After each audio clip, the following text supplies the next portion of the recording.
একটা কথা বলি, এটা পড়াশোনার সমস্যা না, এটা সেই অদ্ভুত অনুভূতি যেখানে তুমি চেষ্টা করছো কিন্তু ভেতরে শান্তি পাচ্ছ না। আজ আমি বলবো কেন পড়াশোনা করেও জীবন আটকে থাকা মনে হয়। আমাদের ছোটবেলা থেকেই শেখানো হয় পড়াশোনা করো, সব ঠিক হয়ে যাবে। কিন্তু এক সময় গিয়ে দেখো পড়াশোনা আছে, তবুও ডিরেকশন নাই। এখান থেকেই কনফিউশনে শুরু হয়। এর পিছনে কয়েকটা কারণ থাকতে পারে, সেগুলোই আমরা আজকে জানার চেষ্টা করি। প্রথমত যে কারণটা সেটা হচ্ছে গোল আছে, মিনিং নাই। তুমি জানো কি পড়ছো, কিন্তু জানো না কেন পড়ছো। গোল থাকলে চাপ বাড়ে, কিন্তু যদি তোমার মিনিংটা না থাকে তাহলে তোমার শক্তি পাবে কোথা থেকে।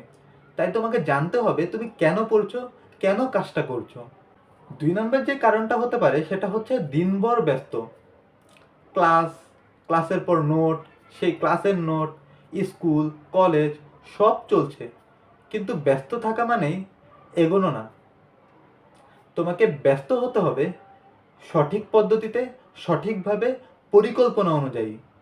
কিন্তু আবার সেই পরিকল্পনা অনুযায়ী ভাবতে গিয়ে তুমি আবার নিজেকে পারফেক্ট করতে যেও না।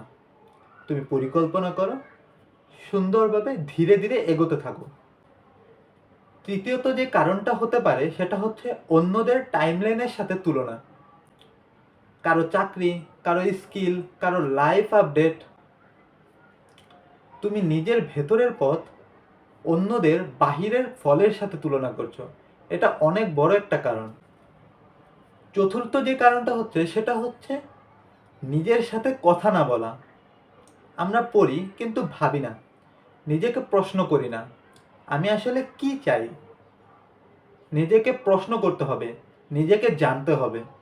আজ বড় সিদ্ধান্ত নিতে হবে না, শুধু এই একটা প্রশ্ন রাখো, আমি আজ যা করছি সেটা কি আমাকে একটু হলেও পরিষ্কার করছে। উত্তর হ্যাঁ হলেই যথেষ্ট। জীবন হঠাৎ করেই পরিষ্কার হয় না, কিন্তু ধীরে ধীরে কুয়াশা কাটে। যদি তুমি শান্ত, বাস্তব কথা চাও, টিএনএল এডুকেশনের সাথে থাকো। আমরা দৌড়াই না, বুঝে হাঁটি।